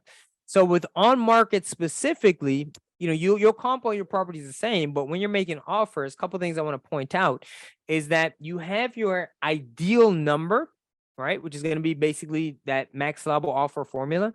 But then you also have to get to a place where you're realistically going to get this offer accepted. So that's why sometimes, again, on market, you have to make the offer first, and you do have competition, especially some things taken into consideration would be days on market. Now, 4 days on market, I can anticipate that there are going to be a lot of other people making offers. So I should be a little bit higher than that idealistic max allowable offer formula. So I get control. Once I have control, then I can try to work the price reduction. If you go strictly based on that max allowable offer formula, you're probably not going to be as competitive, and all the people who are new to wholesaling are just going to use that thing, that same formula, and then you're going to be at the same place as everyone else, right? So that's something to take into consideration. Now, let's say this days on market said 104 days. Well, now I know that there's probably not as much competition, right? What's the likelihood that and agents will say this to you, right? 104 days, I'll make an offer and they'll be like, oh, we just got an offer today. Can you go any higher? And it's like, no, bro, you didn't get an offer after 100+ days. The day I made an offer, you got a higher offer, right? So that's something to keep in mind. And that will influence what type of offer that you make. Okay. So we'll see here. We got this 6741 Franklin Street, Hollywood, Florida. Very good market. I know there's a lot of demand in this area because I am familiar with my market. We'll see it's an active pre-foreclosed sale. All right. So we can see some of the details. One thing I'm always looking for is the story, right? So what's going on in this property? Why are these people willing to or motivated to sell? Sometimes you don't always know, but oftentimes you can look at the listing details. You can find this on realtor.com, Zillow, what have you. So we have great house, lots of potential, can be converted to a 3-2, et cetera, et cetera. So this particular one doesn't give me much, but you can look at these properties, and oftentimes you can get a story based on even the pictures. You can see, is it outdated? Is it the original kitchen, original bath? Is it linoleum floor? Or is it tile floor? Is there vents in the ceilings, which means that, we got central AC, we got ductwork, or are there, the in-wall units stuck into the windows, right? All these things are things you learn to look for. Okay. So now we'll see there's a listing price of $299. Now, in my system, you'll see the REIFax value is $439. Now, I will tell everyone in this system or other systems, and we will look at a couple others, you cannot rely on this. So the REIFax value in this situation is the equivalent of a Zestimate. So if you're on Zillow, you'll see a Zestimate. And what that is, that's a computer generated estimate. Now, the reason you can't go off of that is because you have to have a human aspect to make sure what we're looking for is the most similar types of properties. So these automated algorithms, you might be looking at a single family house. There might be a condo across the street. There may be especially in Florida, there could be a mansion across the street, and they're just going to tally all those up and give you the average. So this is why we need to go in and really look at certain criteria to find what's most similar to the property that we're looking at. So here in REIFax, again, we'll look at some other different sites, but we have our comps. And the very first thing that I always want to look at for similarity is going to be the subdivision. Now, when builders are coming in and they're building properties, that's usually how subdivisions get kind of divvied up, right? Oftentimes, not always, but even if you look at pictures or Google Maps, a lot of subdivisions are divided by things like major highways or railroad stations. So we'll look at maps in a second, but even if it's not ideally the same subdivision, but even if it's not, you want to look for like big dividers and things like that. Okay. So in REIFax, I got a really cool filter, and even if you're not in REIFax, even in my program, I show you how you can find subdivision information, but stick with me here. We'll go through a couple different examples. I have a filtration system where I can now say, okay, show me everything in the same subdivision. So yes. So now you'll see here is only, of all the different comps we pulled, there's only one in the same subdivision. So what does that mean? It doesn't mean the other comps that we're looking at don't have value to me, but it means that this is going to be the one that I kind of weight the most. Now, other things I want to take into consideration is going to be the distance from the property. So a quarter mile is going to be ideal. And then we want to look to make sure the bedrooms are similar, the bathrooms are similar, the square footage is similar, and the year built, ideally want to be at least within the same decade, right? So right here, you'll see the sold price about $455. So right now, that's looking like the best comp that we have, okay? So that's something just to keep in mind. And then we're going to reset and look at some of the other ones, all right? So in REIFax, sometimes there are no similar comps. What do you do? And so this goes back to what I was saying earlier in the sense that sometimes you won't have perfect comps, and your options are, okay, I'm not going to make an offer, bad, because you have 0% chance of doing a deal. Whereas even if you maybe make a mistake, maybe at least you have 20% chance. It's better to take a risk. So we will use basically imperfect comps to try to get us in the ballpark. And I'm going to show you guys in just a moment, like some of the other resources you can use to look for comps. Okay. So back to our example here, right? So we know that right now, the one that was in our same subdivision was this property here, Evans Street. It makes sense that it's the closest distance. Usually that's what happens. Not always. But at this point, I want to look at a couple things, right? So 3 bedrooms, 1 bathroom. We have a 3-2. Now, I can show you guys, and I will a little bit later, like if you are a cash buyer and you were really running your comps, the way to do this would say to take the valuation of your best comps, divide it by the square footage. If you guys are writing this down, taking notes, and then you'll get the price per square foot. Once you have the price per square foot, you would multiply that by the square footage of your property. Now, when you're trying to do this in bulk and hit volume, remember, especially for you guys making offers on market properties, you don't want to take 30 minutes per property, because you might send an offer and they might be like, offer's too low, or property is no longer available. We got another offer, whatever. And so this, especially with on market, is a game of volume. So I'm going to show you guys how to do this really quickly. So a lot of times you can just kind of learn in time to evaluate this stuff and really get it to a point where you can look at it and just even mentally make some of those adjustments in your head. So if I had, let's just say hypothetically, a 3-1 and a 3-2, right? Obviously, this one is completely an outlier. We see 60,000. You just have to learn to recognize that because that doesn't make any logical sense based on everything else we're seeing here. But let's say I see a 3-1 and 3-2, and let's say the 3-2 was 460. I'd say, well, mine's 3-2, so I'm going to lean more towards the 460. I'm going to weight that comp a little bit more. Now, yes, there's a way to do it number by number, but for the sake of what we're doing here, in my head, I would just say, okay, if one is giving me 460 and 455, I'll lean more towards the 460 on my valuation because it's a 3-2 and it's more similar. And you do the same thing with like the area, the square footage and things like that, right? So here, this one's only 1,300. Again, this is not a good comp, but let's say it was. I'd say, well, this one's a little bit smaller than this one, so I'll lean a little bit heavier on here, right? And then if you want to do the math, you can actually get to what it is. So if I even pull up my calculator, just to show you guys really quickly, and I'll say, okay, this one is 1,401. This is the living area. That's what we want to go by as opposed to the gross area. So living area is like under air square footage. That's basically like the livable area. So those are the places where you have like your power outlets and stuff like that. Whereas in, let's say Florida, for example, you have Florida rooms, which is basically an enclosed patio. And sometimes the property appraiser site will give that like 2/3 of the value to apply to the listing area. But if you have, let's say, I don't know, garage or some things they'll give you, you'll get it under gross area, but it's not the under air like livable space. You always want to go by the livable space. But anyway, 1401, like I said, I'm trying to fish it tonight, and I'm going to go through a couple more of these. So we'll divide, we're going to take their price, 455, right? Divide that by 1401. So that gives me $324 per square foot. So now this is 1437, 320, I think I said 4 or 5, something like that, times 1437. So now we're looking at a valuation like 465. That's about where I want to be.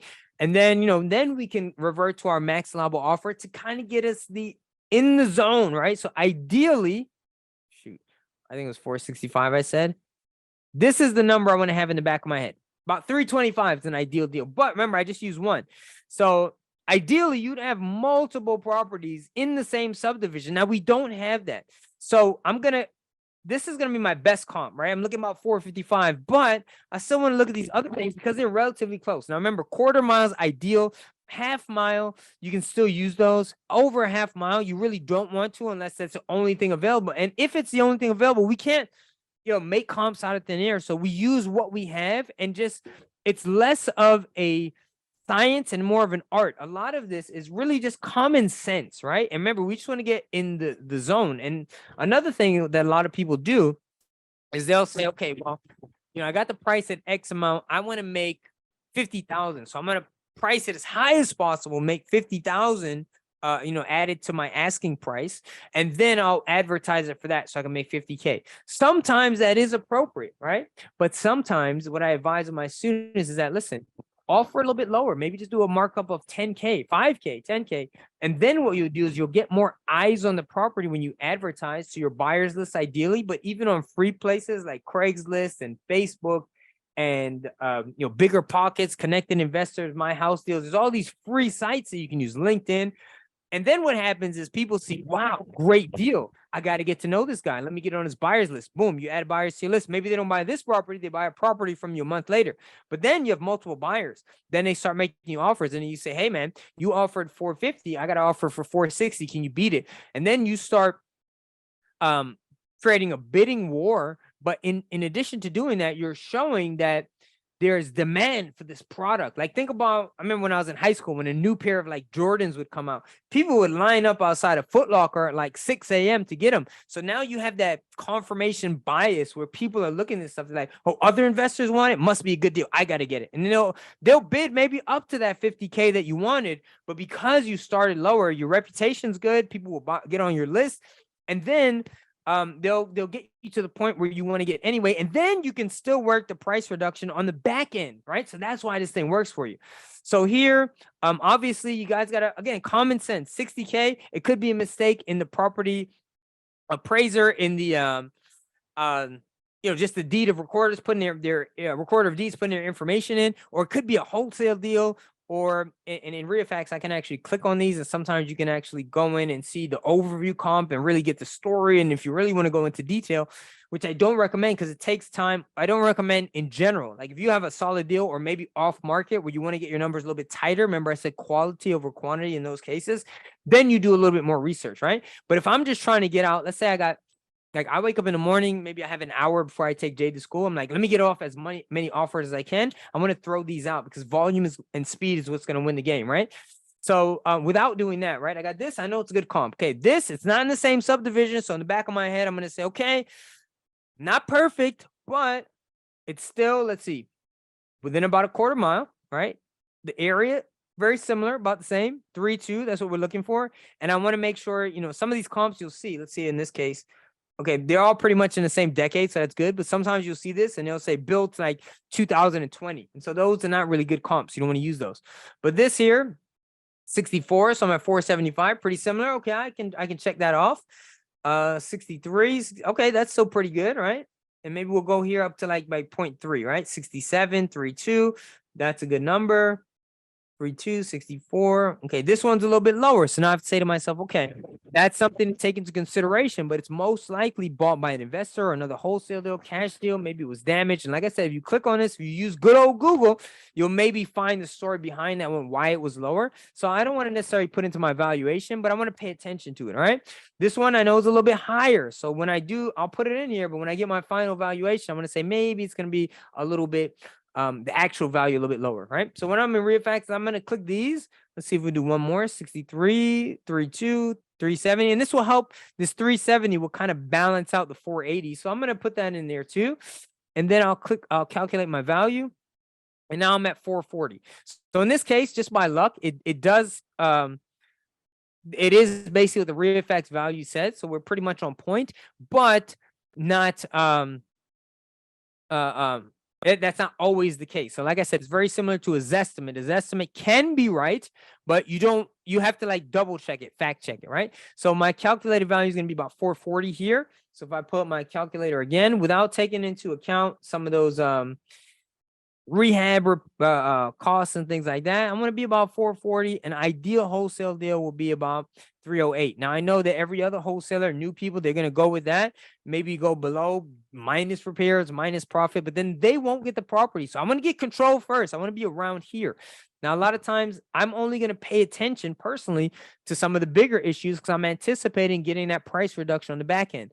So that's where I'll go to my listing details. I'll check it out on realtor.com, some of the free sources. See, can I see a little bit more about this? Can I see the details? Like I said, this wasn't particularly detailed, but sometimes they'll tell you, okay, so the roof is 16 years old, the AC is 4 years, so AC is good. The roof is, they're not telling me it's leaking or anything like that. So that's cool, but it's probably going to need to be replaced. So I'm not going to put $10,000 like it needs a full roof, but maybe I'll give myself a little bit of, subtract a little bit off the valuation. But the other thing you guys want to do is look at the pictures. And I'm talking fast. I want to go through a couple more of these so we can have some examples. But again, the first thing I'm going to look at is, okay, I can see from the front because we don't have these, the vinyl siding going side by side. That's usually indicative of a wood frame property. It's concrete block. That's a really good sign for me. This is usually the types of properties that I'm looking for. Then I want to look at the pictures. Okay, am I seeing anything? Okay, well, I see some patchwork here. So, that's it's not anything bad. I got tile floors. That looks pretty good. So far, the kitchen's looking good. So I'm not seeing anything major. It's livable. There are people in there. I'm not seeing hoarders. I'm not seeing mold, anything like that. Again, we're just making common sense assumptions here. Okay. So it's not, we see older fridge. So for a rehabber came in here, they might want to put new appliances, redo the cabinets, things like that, right? A little bit older. We see the older style, those kind of windows on the door there. All right, you can see this. This looks kind of good. So I'm going to get a lot of my information. Again, if you're talking to a motivated seller directly or agent directly, you want to ask questions, but you can make a lot of assumptions based on just a lot of these pictures. And hopefully we'll get to some examples where we can see some of the damage, right? So we can see, it's got central air. Now we can see the bathrooms dated, right? And bathrooms and kitchens are typically what sell a lot of property. So we know we got to update that stuff for sure. But that just gives an idea of what we're kind of looking for. We want to probably replace this countertop if we were the end buyer.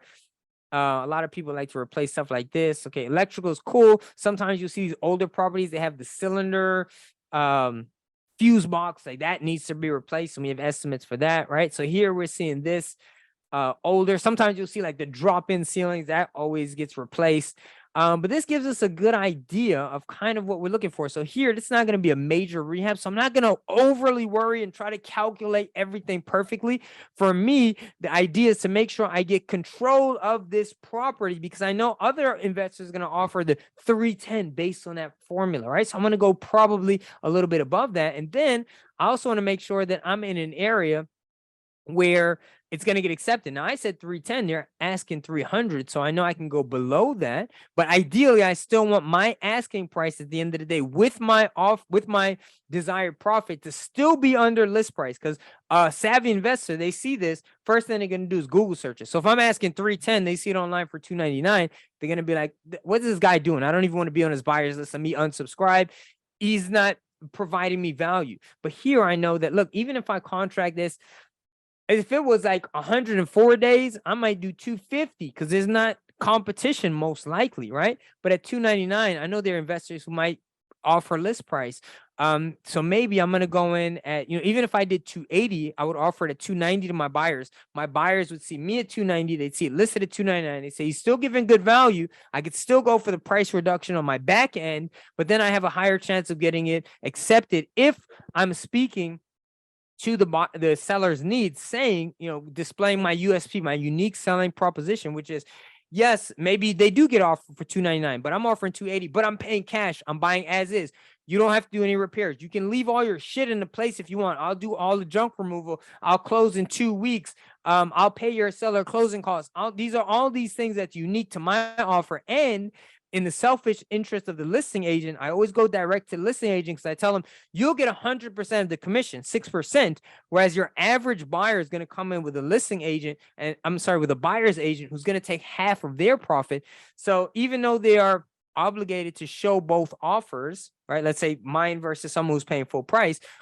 Some of them will be a little bit unethical and not even show that offer. It happens, man. People tell me that no one would ever do that. People do that, okay? Because you're taking half their paycheck. And then the flip side is that they might say, well, we have offer at 290, but that guy is using traditional finance. He's pre-approved. He might not do this. It might take a month to close. It might take 5 months, a couple months to close. We don't know. But Mike is solid. He's an investor. I know his background. He's paying cash. We could get you out of here in 2 weeks. And some people that, again, we're dealing with motivated sellers. So that person might take my offer. Okay. I know I'm going quick. So if you guys have questions, drop in the chat. I'll get to it. But I'm going to run a couple more comps so you guys can see some of this and see some of the, I'll show you some of the other sites that I use. Okay. So let's go back to my results. Right. And let's look at, I looked at one of these before, 5424 Main Street. So again, we're back here. Let's look at some listing details. Stunning 3-2 bedroom. So usually I don't like things that say stunning. I want to hear needs work, TLC, mold, damage, whatever. But for the sake of just doing the valuation, we'll go in here. Okay. So nothing in the description is telling me that this is motivated. So off rip, I wouldn't necessarily go after something like this. But, even the first picture, like some of these colors, if you guys are familiar with the Florida market, those are indicative. Usually that's like old Florida kind of vibes. So I'm not saying it's necessarily ideal for a wholesale deal, but, we're just looking at comps. Okay. So let's look at the comps. Okay. So first thing I'm going to look at, the first thing will be subdivision, but I didn't pull that up yet. So, okay. 0.17, 0.2, these are all within, quarter mile. So these are going to be my strongest comps. Then I'll still look at these. This one's a little bit far. All right. So built in 68. Okay. I got these built in the 60s. These all look pretty good. 3.2s, 3.1, 3.2. Okay. So 2.1, obviously it's smaller, but I can still look at it. And then I'll say, well, my property is a 3.2. So it's probably worth a little bit more than what's listed here. And again, guys, this is just get away from at times the formulas and the mathematical equations and just use common sense. Okay, we're probably going to be a little bit more, and that's justified by what we see here. All right, so that's that. So now we want to get to the good stuff, and let's check our subdivision. I do not have in the same subdivision, so that's not ideal, but that's okay. We can still make some justification, some assumptions, right? So I can still say 0.17. Now again, Flagler, I know from my area, a lot of places in Flagler tend to be closer to the water. So again, I'm looking at my overview comp.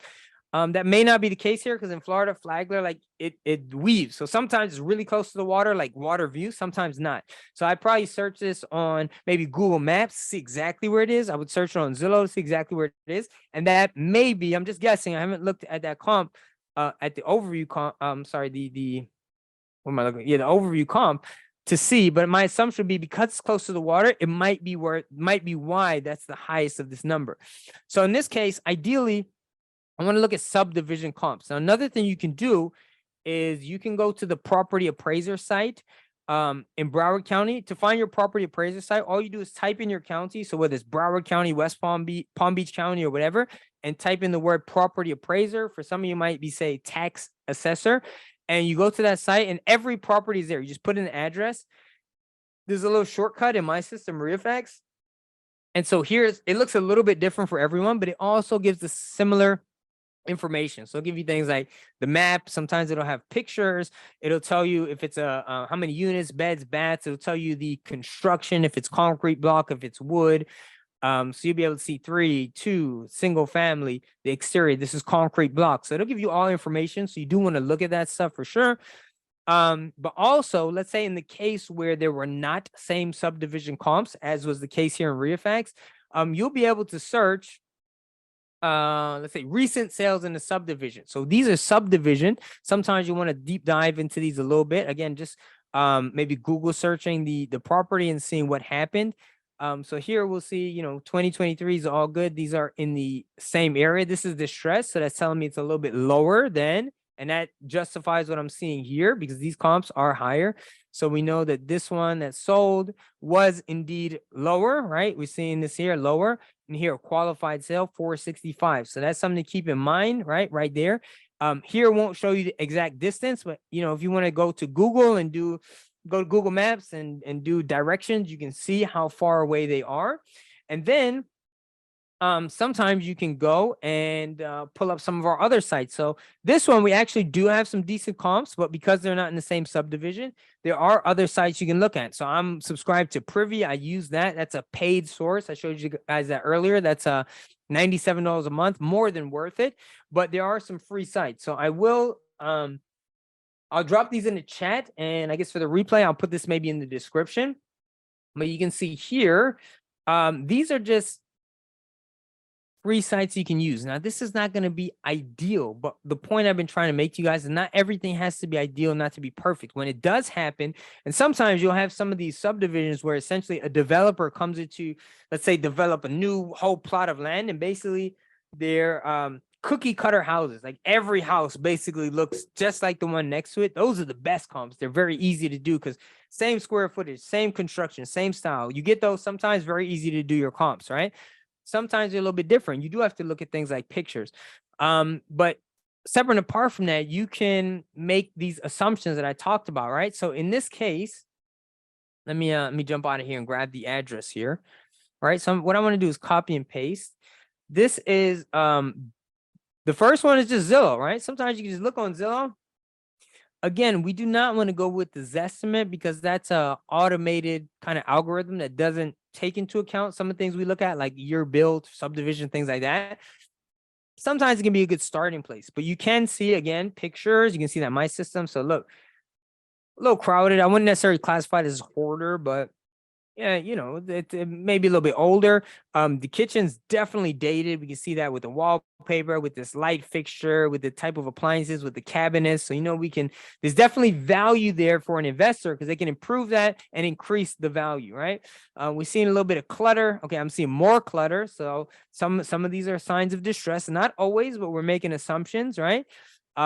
these older windows, sometimes bars on the windows, things like that, right? So that's something to take into account. But if you look on Zillow, you can use that as a starting point. It's not really good comps, but you can see actual sales, and then you can deep dive into some of the actual sales, and you can evaluate that based on distance and things like that, right? So you'll see that if my computer loads, you'll see some of that there.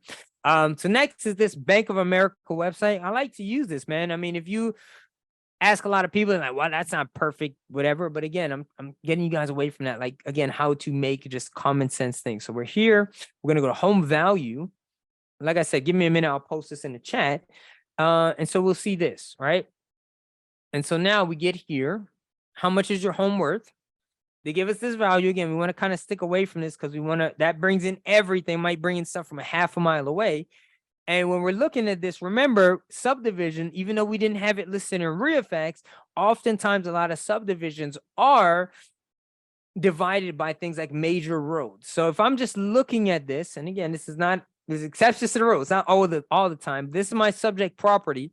And, things on other sides of a main road, I can still take them into account, especially if I get to know the area and I know that this side is very similar to this side. But just looking at the map, oftentimes these are going to be better because not only is the distance important, but the way it's kind of divvied up, right, across this major highway. So just looking at this, I could be wrong, but 3 to me is probably going to be the best comp.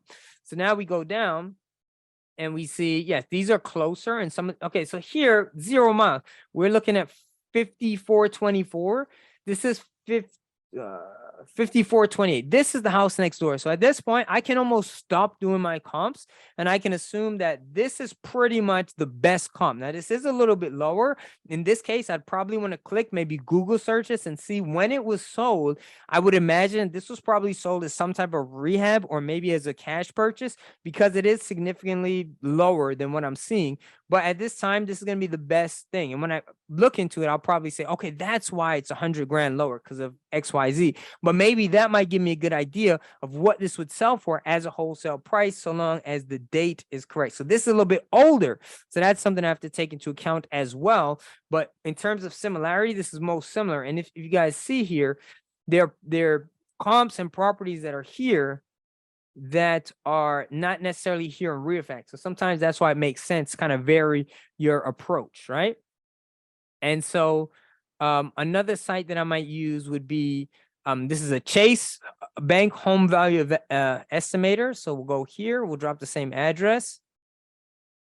And again, this is just looking for different things. So sometimes they'll show me here, again, these are free sites in the event that you don't have good comps on your CRM or the software that you're using. These are things that you can then deep dive into a little bit more. See, 94, I wouldn't want to use that. 2006, I'd kind of eliminate those, but I can get some different valuations on things that are not necessarily in here. Privy is another site that I use. Like I said, some of this will be outside the scope of this training.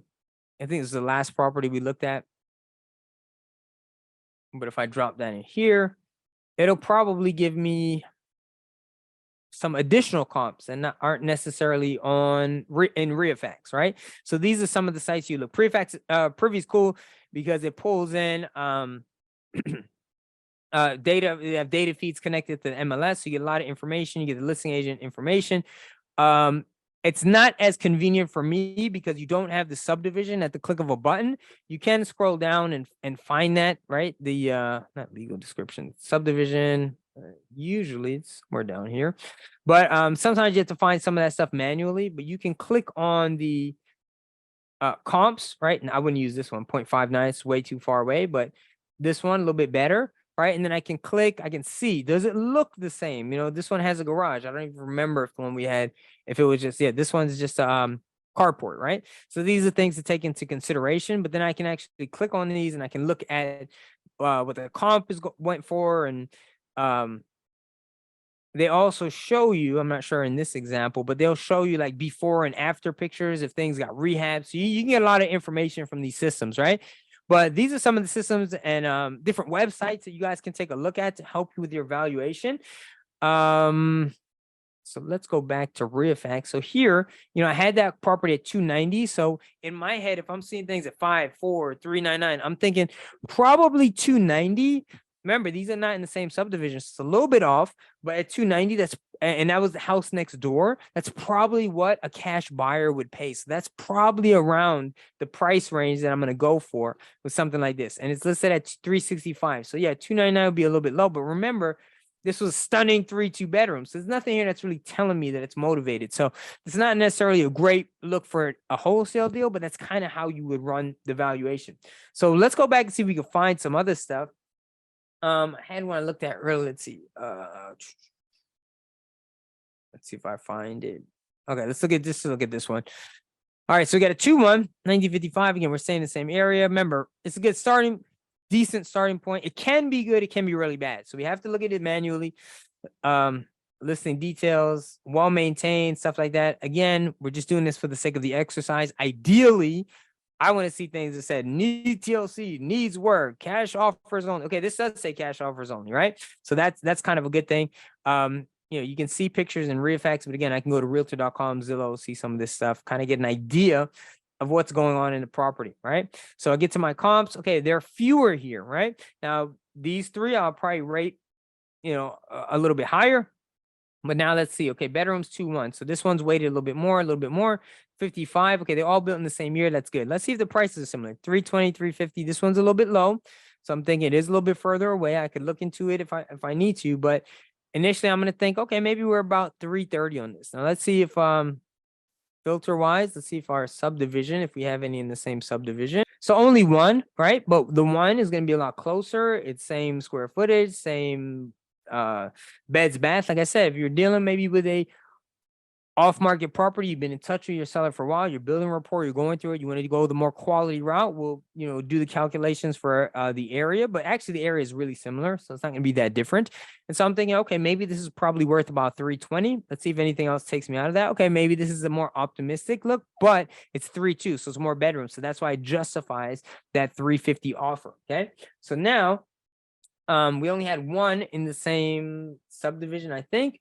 So now maybe we want to search that on some of our other sites. So we can come right back to maybe my Bank of America. All right, so here, right, 1 and 5 are probably going to be what I'm going to look at ideally, but still, there are no major roadways. They all look pretty close. So now if I see the year build, these all look pretty similar. You'll see here, we're getting more results than from RealFacts. We got 0.04, 0.12, 0.06. So these all look pretty good, right? And so I'm going to build my valuation based off of what I'm seeing here. And I can do the same in Privy and Chase. And I'll wait till we get to the end. So if you guys want me to go into more detail, I can show you. But this is how, when you get in the vibe and habit, you know what your buyers are buying, you know the prices already. This is how you can do this very, very, very quickly, without going into all the details. And we make assumptions based off of some of the pictures and things like that. So one thing, something I wanted to show you. Let's see. Maybe let's do one more, and then I'll start taking some questions, and I could do some more while we're taking those questions. All right. So let's just go down the list really quickly. Okay. So we got this one here. It's for sale, 41 days on market. Okay, so we're seeing property needs TLC. So that's already a good sign. List price is 334. Comps, this one's going to be probably, I'm not going to say good, but a good starting point, right? 1.12. So we're 2.2. We have a 2.1. So this might be a little bit higher value than what we're looking for. 72. Okay, it's a little bit newer, right? So now these I would say are not great comps. Okay. So from here, I'll keep that in mind. Maybe that would be in the same subdivision. Maybe yes, maybe no. I should be able to scroll. It's so annoying. But let's filter. Okay, so that one is in the same subdivision.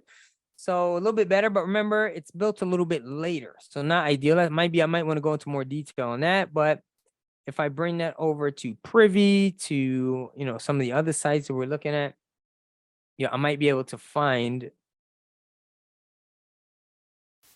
some more detail here. Okay, so it looks like so far we're getting some things that are a little bit closer.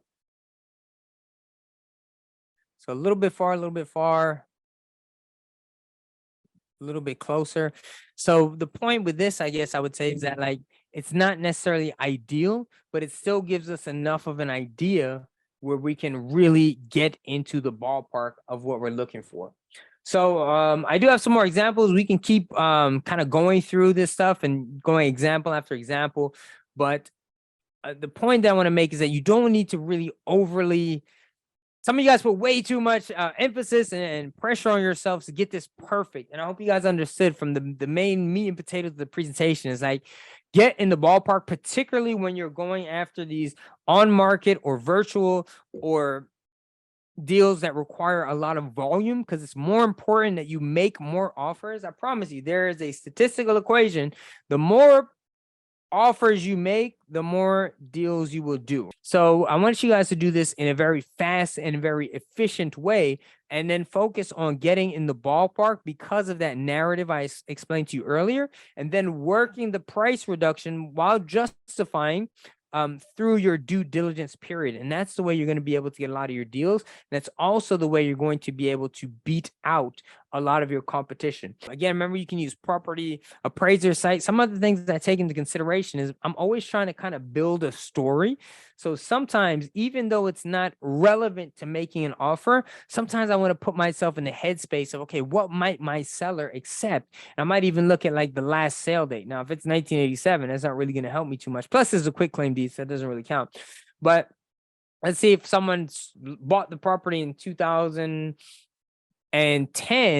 for X amount. I know that, okay, they don't want to make me take a loss, but maybe they'll take X amount. That might help me to get inside their head of what they might expect. So some of the things when I say make common sense sales, things like days on market, which is related to or correlated to how much competition you might have, they don't fit into a formula, but those are influencing factors as to what a seller might accept. So those are also very interesting things to look at, and I would encourage you to do that. But you can do all these things very, very quickly, especially, I try to slow down a little bit, but still talk fast. So we can get some of these comps in here. And if you guys want to see me slow it down a little bit, I'll show you exactly what I would exactly offer. We can do that as well.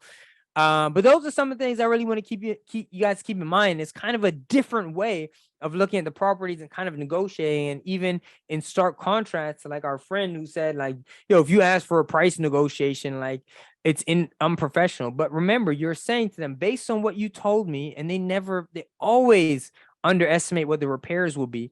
You're saying, yes, I made this site unseen, perfect for virtual wholesaling. However, based on what we saw, it does need this. So the justification is there because your contract says, essentially, right, when you break it down or translate, it says, we will pay you $1,000 subject to our inspection, which will justify the number. Now, since we haven't done our inspection yet, it's not like we're promising you we're definitely going to do this and then we're reneging on our obligation. We're saying, okay, based on our agreement that you and I mutually agreed to, where that number works. However, based on our mutual understanding that we both signed on, we did find XYZ. And so now my justification not only is justified, but it makes sense, okay, as a logical progression of our offer making process. So that's kind of the takeaways I want you guys to get.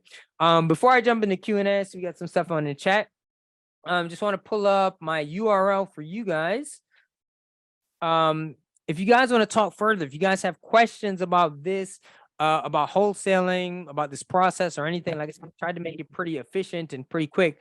Let's jump on a call. This is how you can contact me. You can get access to my schedule. I do a couple of calls a week. It's wholesalingwithmike.com. Let me tell you how these calls work, okay? And I'll make this really, really quickly. This business is the business I say, like, set me free. Okay. My goal was obviously to be more financially successful and more financially free. And that was a huge motivating factor for me. No secret there. But my real why was, as a single parent and before my family moved down here, it was just me and Jade. And so it was very important for me to be the best dad I could be, to have that real just freedom in my life, right? And so me teaching this and me getting on YouTube and doing free stuff and doing videos, that's the altruistic side of me that really wants to pay this forward. And I love this business. And it could be exciting. It could be fun. I I do this business when I'm on vacation. I do this business when I'm chilling. I can have a drink. I can play a video game when I'm, making calls or doing different things. And it's a lot of fun. I really do legitimately and 100% from the bottom of my heart, like, love sharing that with you guys. And I could talk about this all day. So that's the one side of me. The other side of me is I'm absolutely admittedly a capitalist. Okay. So I am looking to obviously make money with my business. Now, a large part of my business in full transparency comes through my students by way of doing joint venture deals.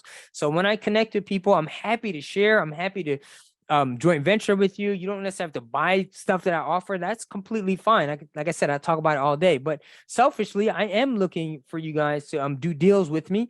I I always tell the story. Like, I had a comment under my video on YouTube, and they were like, "Oh, you're just teaching this to use students as bird dogs." And I always say, absolutely. I do that purposefully. I did that with my mentor. I brought him deals. He brought the buyers. We split it 50-50. It's a win-win situation.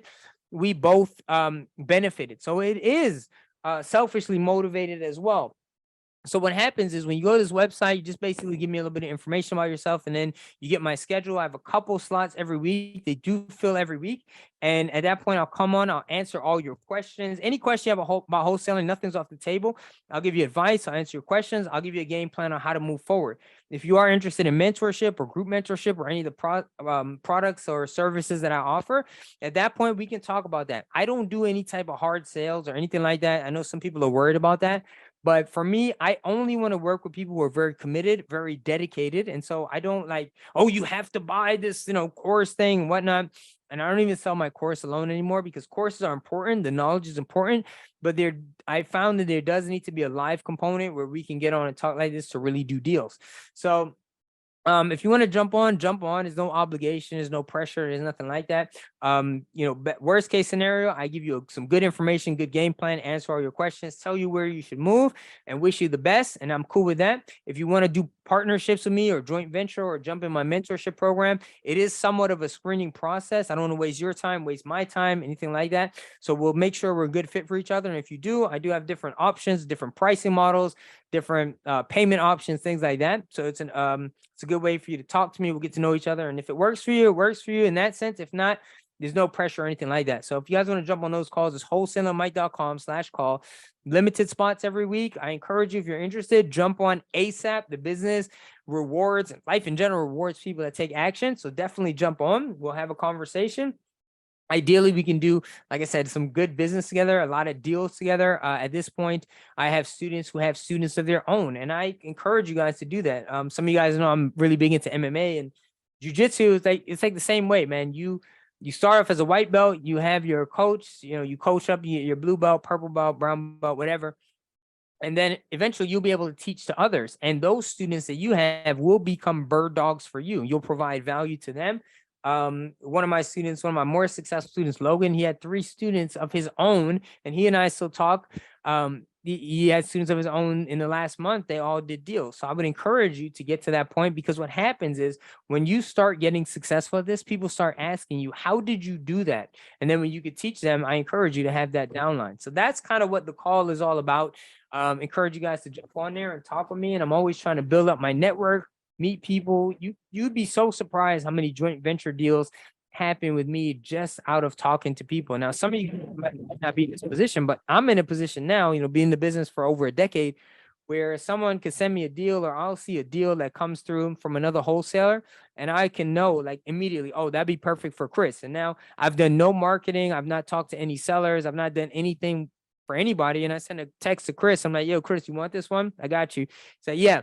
I hit the wholesaler up. Hey, man, I got a buyer for this 50-50. And now, I'm making 10, 5, 10, whatever it is, just off of sending a text message, right? So that's why just by talking to people, building your network, I even encourage you guys, I like to be a catalyst. If you don't do deals with me, do deals with the other people that show up to this training, because the type of people that show up to these trainings, these are people who are serious. These are people you want to meet, right? So don't just say, hey, everyone. Say, hey, everyone, my name is X. I'm in this area. This is my phone number. This is my email. Drop your email. Drop your phone number. Let's have a call. Let's see if we could do some business together. Let's be accountability partners. Let's see who could do the most deals this week. Let's have a competition. Let's role play together. Things like that. All right. So yeah, man, that's pretty much where we're at right now. Let's see. Question wise, the free comp sites. So I'm gonna drop those in the chat for you right now. I'll drop the URLs. If you guys are watching on a replay, this stuff will be in the description. So check that out. And like I said, the free sites are not traditional like comping sites. If you're a cash buyer, or you're looking for yourself, I would encourage you to do this differently, right? You have to be very tight with your numbers, and there's going to be things that pop up all the time. And so you want to go a lot deeper. There are paid sites that I show even inside my group training programs and even my one-on-one, like Sitex-Data. Some of you guys might be familiar with that, where you pay like per property, you get all the real comps. And that's what you have to look at. And you have to get the subdivision. Everything has to be really similar. You have to calculate square foot by square foot. Sometimes that's appropriate. Like I said, when you're dealing maybe with an off-market buyer, you're trying to get it really tight, that's fine. But when you're working the volume method, which is more common with some of these like on-market properties and things like that, that's where you want to go for more or less the quick comp method, okay? So here's the Bank of America site. Here's the Chase site. Those are free. Privy, you guys can go to just getprivynow.com is their website. I'll also post, I'll probably make a document with some of like the big ticket repair estimates that you guys can check out when you're kind of doing your evaluation. So again, in terms of doing numbers, yes, you want to start off and get it at that as a balance, right? Especially when you're doing the high volume strategy. You want to start off with, okay, max allowable offer is the ARV times 70%. That's your starting point. But then you want to think, okay, is this in a really good neighborhood? Is someone going to buy? What's my end buyer going to do? They want to buy this, rehab it, resell it. They're going to go high end. They're going to put granite countertops. They're going to do the thick molding. They're going to do impact windows. They're going to do stainless steel appliances. I factor that in a little bit, right? If it's in Riviera Beach, for example, which is kind of not a good area, but there's a lot of good potential for cash flow because a lot of people in those areas, they're doing the bare minimum. So instead of granite, they might put Formica or, a little bit cheaper in terms of the repair. They know that tenants are going to come in and kind of fuck up their house, but really they're looking for Section 8 tenants that they're going to put in there and the government's going to pay them on the first of the month. So they're not going top end. So keep that in mind. In that case, you might use the 1% rule. You don't pay more than 100 times the rent. Now that's not perfect in every market, in every area. Sometimes it's more than that, right? So you got to, that's why you have to know what your buyers are buying, really be in tune with your market, but you don't have to live there or know there or drive there. All that information is available online. If you guys want more than that, again, I'm talking very generally here. If you guys have specific questions, get on the call, wholesalemike.com. I'll talk to you. I'll show you some of these things in more details that can be specific to what you guys are looking at. Okay. And so, yeah, we'll start at that 0.7, but then let's say we're looking at all market properties. Now we have to have this balance where, yes, we're trying to hit the criteria for the ARV times 0.7, but, if it's been on market for 3 days, but it's a great deal because, it needs a lot of work and it's got Chinese drywall and a lot of mold damage and what have you, I might offer a little bit higher just to beat out my competition. Then when I'm in contract, then maybe I'll try to work the price reduction. But let's say you ask for a price reduction. It's another good point. And they, you say, I need $10,000 off. They say, well, we'll give you 5. Well, then you make 5. Or if they say no, then you can potentially still do the deal because you got it at a decent price. Remember, everybody's criteria is a little bit different. There's not one cash buyer you're marketing to. And in that case, let's say you say, okay, I need 10 grand. They're like, no, that's fine. You're still under contract. It's not like it's yes or no. And if they say no, you lose it. You still have the contract. And in those situations where you maybe did offer high, I know this is frowned upon, but you're well within your right to say, based on my due diligence, just on my inspection period, I ran the numbers and I'm not just canceling on you. I'm telling you, I'll buy it for 10K less than what we originally said. And if you say no, the ball's in your court, then I will have to cancel. But essentially, it's not even me really canceling. It's you canceling because you're saying no to my proposition. So that's one way to do it. Now, again, if the property's been on market 100 days, right, you can go a little bit lower with your offer, point ARV times 70%. And maybe you put a little bit more weight on the rehab and you look at those numbers a little bit deeper and say, okay, now I'm going to take it down a little bit more. But then when you make the offer, it's like, well, 100 days, they probably don't have a lot of competition. So now you have more leverage and you can offer a little bit lower. So it's a little bit different. I think here was trying to really give you that framework. Like I said, if you guys have specific questions and when we do our one-on-one calls, I allocate, I do one a day, maybe not every day, but when I do, we'll have a good 45 minutes and you can say, Mike, I kind of got the idea, but I was looking at this property. Can you tell me what you would offer? And I'll pull it up. I'll look at the comps and I'll tell you, yeah, this is what you should offer, and this is why. Now go back and do the comps the way I taught you. And if you get a contract, bring it to me and let me send it to my buyers and let's sell it and make some money together, man. So yeah. You can also ask for repair credit for sure. That's one way you can do it. The way it's again, everything comes down to the personal deal, right? So, to the specific deal, right? So let's say you ask for a price reduction, you can do that. A repair credit is going to be a little bit different. It might work better in your favor if you're doing an on-market property, for example, because you will get that money, right? That credit, you'll get that back, but the sales price on your HUD statement stays the same. So that way your listing agent will kind of fight for you, because despite the credit, they're still making the same amount of commission. So again, this is another thing I teach, is that anytime you're dealing with anybody in any situation, whether it's an agent, seller, whatever, you want to put yourself in their shoes and say, how can I be of the most value and provide the most service to that person and appeal to their best, oftentimes selfish interests? And then when you can structure your deals like that, and remember, sometimes the motivating factor for every seller is not always the price. Sometimes it's the convenience. Sometimes it's the speed. It's the cash offer. It's they don't want to take stuff out the house. I did a property with a guy and they just didn't want anything to do with the house. They didn't even want to go in, and we went inside and it was like all this Nazi paraphernalia and yeah, just like a lot of racist stuff. And I'm like, well, ain't karma a bitch, because I'm a black dude making money off your that guy's property.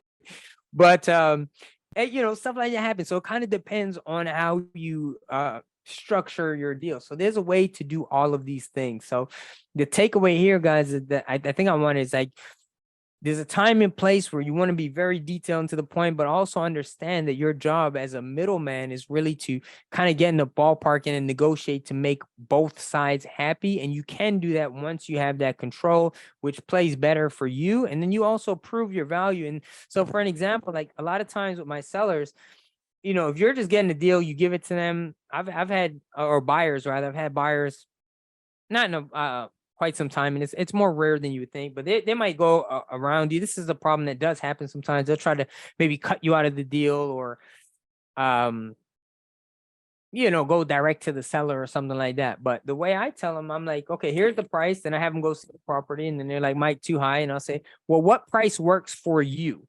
Then they'll tell me what they saw, whatever. And then I'll say, hey, well, listen, I can't guarantee that price, but this is something I specialize in, is negotiating price reduction. So what I'm going to do essentially on your behalf is I'm going to go back to the seller and I'm putting together a price reduction proposal. Now, in some cases, I actually do that pretty diligently. In some cases, and there are times, there are more advanced strategies. You can have a licensed GC go in and do that, and you can use their estimates. Actually, I'll tell you a little story about that in a second.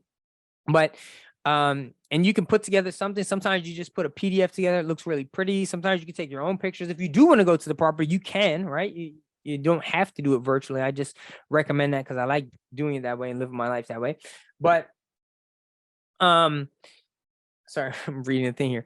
But you can say, I can't guarantee that price, but if I get it for you at, $80K, are you definitely good to go? And if they say yes, you say, okay, I'm going to go ahead and negotiate on your behalf. And I can't guarantee, but I'll do everything in my power. I'm going to put together a price reduction proposal. I'm going to present to the seller, whatever. Well, now you're showing them that whatever fee you're making, sometimes people balk at like, oh, high assignment fee. Well, you're showing this is the value I'm providing. This is a service I'm providing. You don't have to go in and negotiate and deal with these people and put together price proposals and show low comps and put together, these different justifications, so forth. I will do that for you. And because I'll do that for you, that lets you know that I've more than earned my fee. And it also lets you know that next time you want to come back to me, because I will do this for you. I will go to work for you every time. And matter of fact, when people see that nice deal you did and that spread you made, you tell your friends about me. And that's how you build up your buyers list. Okay.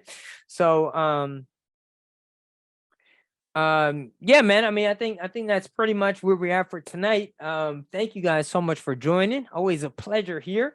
Like I said, some concepts we did go through a little bit quickly. I kind of want to touch on everything, give you guys a couple examples, but I'm sure there's going to be follow-up questions. You guys can reach out to me. Instagram is probably the best place. It's at Mike Hill TWT. But I'm on Facebook and started posting on TikTok this week. But hit me up online, and that actually Instagram is the second best place. The best place is to register for that call, wholesalemike.com/call. So make sure you guys jump on there. Let's talk, and I could talk to your specific needs, specific situations. And in an ideal world, we'll do some business and some deals together. All right.